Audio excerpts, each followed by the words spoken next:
अचानक Delhi railway station से दो लड़कियां गायब हो जाती हैं और गायब होने के बाद उनकी रिपोर्ट पुलिस में दर्ज करा दी जाती है।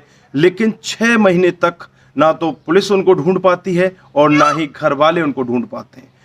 6 महीने बाद अचानक जो बड़ी वाली लड़की होती है वो अपने घर पहुंच जाती है। घर पहुंचने पर जब उसकी हालत देखी जाती है तो बहुत ही दयनीय उसकी हालत होती है। लेकिन अब सवाल रहता है कि छोटी वाली बेटी कहाँ है। छोटी वाली बेटी को बचाने के लिए पिता खुद एक कोठे पर जाता है और ग्राहक बनकर अपनी बेटी को बचाता है। वो अपनी बेटी को ही नहीं बचाता बल्कि तमाम उस कोठे पर जितनी भी लड़कियां होती हैं उन सब लड़कियों को बचाता है। आइए दोस्तों जानते हैं पूरा मामला क्या था। नमस्कार, जय हिंद। आप देख रहे हैं APH न्यूज़ राहुल रावत के साथ। तो दोस्तों आज की जो हकीकत की कहानी है वो राजस्थान में एक ज़िला पड़ता है सीकर। ये सीकर ज़िले की हकीकत की कहानी है। दोस्तों सीकर ज़िले में एक परिवार में दो लड़कियां अपने माता पिता के साथ रहा करती हैं। वो अचानक किसी काम से दिल्ली चली जाती हैं और दिल्ली वो रेलवे स्टेशन पर बैठी होती हैं। दोस्तों उनके पास आकर एक लेडीज बैठ जाती है जिसका नाम होता है ललिता। वो काफ़ी देर तक उनसे बातचीत करती है और उनको यही कहती है कि जहाँ तुम जा रही हो वहाँ मैं भी जा रही हूँ, हम साथ में ही चलेंगे, आप टेंशन ना लेना, मैं हर तरह से आपकी मदद करूँगी। दोस्तों वो लड़की बिल्कुल ऐसे ही अपने घर जैसा समझकर उसे सारा कुछ बता देती हैं और उनके साथ बैठ जाती है। दोस्तों कुछ समय बीतने के बाद वो लेडीज़ उन दोनों लड़कियों को ज़बरदस्ती वहाँ से ले जाती है और एक कोठे पर जाकर एक लड़की को छोड़ देती है। जो बड़ी वाली लड़की होती है उसे सकरपुर दिल्ली जो कि एक कोठा होता है वहाँ पर ले जाकर बेच देती है और जिसको बेचती है उसका नाम काजल होता है। दोस्तों जो छोटी वाली लड़की होती है उसे वो अपने साथ लेकर जाती है। अब उस लड़की के साथ में वो कोठे वाली दरिंदगी होती रहती है। लेकिन अचानक 6 महीने बीतने के बाद उस लड़की जो बड़ी वाली लड़की होती है वो उसके चंगुल से छूट जाती है, क्योंकि जो खुद काजल होती है उसकी मौत हो जाती है। मौत होने के बाद उस कोठे पर से वो लड़की निकलकर अपने घर पहुंच जाती है। दोस्तों जैसे ही वो लड़की अपने घर पहुंचती है घर वाले उसकी हालत देखते हैं तो उन्हें भी एक बार रोना आ जाता है कि लड़की की हालत बहुत बिगड़ी हुई थी। बिल्कुल ऐसा लग रहा था कि जैसे इसे खाने को कुछ नहीं दिया जा रहा। दोस्तों लड़की की हालत देखी जाती है तो उसे पूछा जाता है कि बेटी आपकी छोटी बहन कहाँ है और उसे कहाँ छोड़कर आ गई, तू तो आ चुकी है लेकिन तेरी छोटी बहन कहाँ है।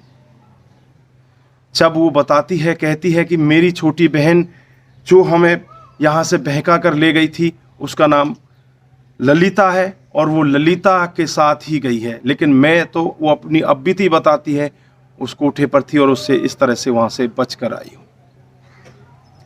दोस्तों माता पिता भी काफ़ी देर रोते हैं और वो पुलिस में तो पहले ही FIR उन्होंने कराई हुई थी, लेकिन जब बेटी को ले जाकर भी पुलिस में FIR कराते हैं लेकिन पुलिस वाले उनकी कोई सुनवाई नहीं करते। दोस्तों कुछ दिन के बाद वो बाप बेटी कोर्ट में अर्जी लगाते हैं और अर्जी लगाने के बाद कोर्ट हरकत में आ जाती है। दोस्तों कोर्ट एक टीम गठित करती है पुलिस की। पुलिस को आदेश दिया जाता है कि जाकर छापेमारी करी जाए और उस बेटी को भी बचाया जाए जो इसकी छोटी बहन है। दोस्तों लगातार 26 दिन तक छापेमारी चलती रहती है।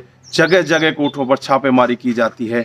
26वें दिन जाकर के और उस ललिता का पता चलता है जहां पर ललिता होती है। दोस्तों ललिता को गिरफ्तार कर लिया जाता है।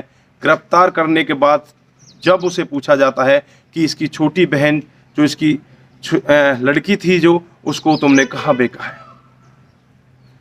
दोस्तों तब वो बताती है कि मैंने उसको मेरठ में एक दीपक नाम का लड़का है, वो एक कोठा चलाता है, उस कोठे पर मैंने उसे बेच दिया है।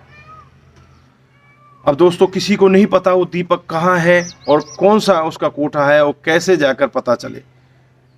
दोस्तों जो लड़की का खुद पिता होता है वो ग्राहक बनकर मेरठ में पहुंच जाता है और उसी कोठे पर पहुंच जाता है जिस पर उसकी लड़की को बेचा जाता है। दोस्तों एक एक करके तमाम लड़कियों को उसे दिखाया जाता है लेकिन वो सब के लिए मना कर देता है कि मेरे को ये पसंद नहीं है, मेरे को ये पसंद नहीं है। दोस्तों लास्ट में जाकर जब उसकी खुद की बेटी उसके सामने आती है तो उसकी आंखों से आंसू टपकने लगते हैं। इधर बेटी भी रो रही होती है, इधर पिता भी रो रहा होता है, लेकिन वो एक समझदारी के साथ वहाँ से काम लेता है और अपने दिमाग से काम लेकर वहाँ से चुपके से चुपचाप निकल आता है और बाहर आकर पुलिस को खबर करता है। पुलिस थोड़ी ही देर में अपनी टीम लेकर वहाँ पहुँच जाती है। दोस्तों, उस कोठे को चारों तरफ से घेर लिया जाता है। घेरने के बाद जो उसमें तमाम लड़कियां होती हैं, उन तमाम लड़कियों को बचाया जाता है। तो दोस्तों, एक पिता इतना अच्छा काम करता है, वो अपनी बेटी को ही नहीं, वहाँ पर जो और भी लड़कियां ऐसे दलदल में फंसी हुई थी, उन लड़कियों को भी वहाँ से बचा लिया जाता है।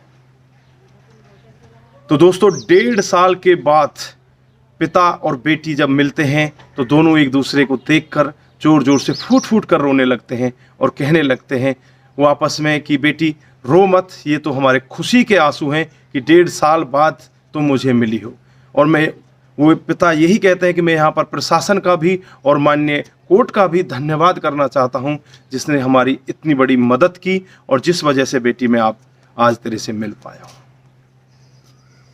दोस्तों, अब बात करते हैं मेरठ में जो दीपक है। दीपक वहाँ से फरार हो जाता है और पुलिस लगातार दबिशें देकर दीपक को पकड़ने की कोशिश कर रही है। जल्द ही दीपक को भी गिरफ्तार कर लिया जाएगा।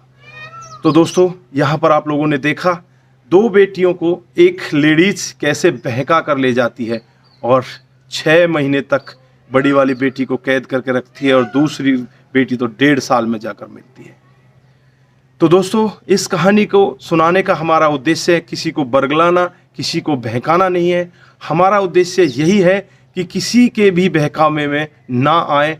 अगर आप कहीं रास्ते में सफ़र कर रहे हैं तो किसी से कुछ खाने जैसे पदार्थ ना लें और किसी के बहकावे में ना पाएं। आप अगर दूर से कहीं ट्रेन में या बस से सफ़र कर रहे हैं तो आप आराम से अकेले ही बैठें और ज़्यादा अनजान लोगों को उनसे जानने की कोशिश ना करें। वो अनजान लोग हमारे इतने नज़दीक आ जाते हैं, इतनी जानकारी बनाने लगते हैं और वो धीरे धीरे करके इतने बड़े क्राइम को अंजाम दे देते हैं। तो दोस्तों, आपकी क्या राय है? कमेंट बॉक्स में अपनी राय ज़रूर दीजिएगा और ऐसे क्राइम को कैसे रोका जा सकता है और अपने बच्चों को भी ज़रूर समझाइएगा कि ऐसे लोगों के बहकावे में ना आए। ये हर चौराहे पर, हर नुक्कड़ पर ऐसे लोग आप लोगों को मिल जाएंगे। तो दोस्तों, आज के लिए बस इतना ही। फिर मिलते हैं किसी नए मूड के साथ। तब तक के लिए आप अपना ख्याल रखें, अपने परिवार का ख्याल रखें, सतर्क रहें, सावधान रहें। नमस्कार, जय हिंद, जय भारत।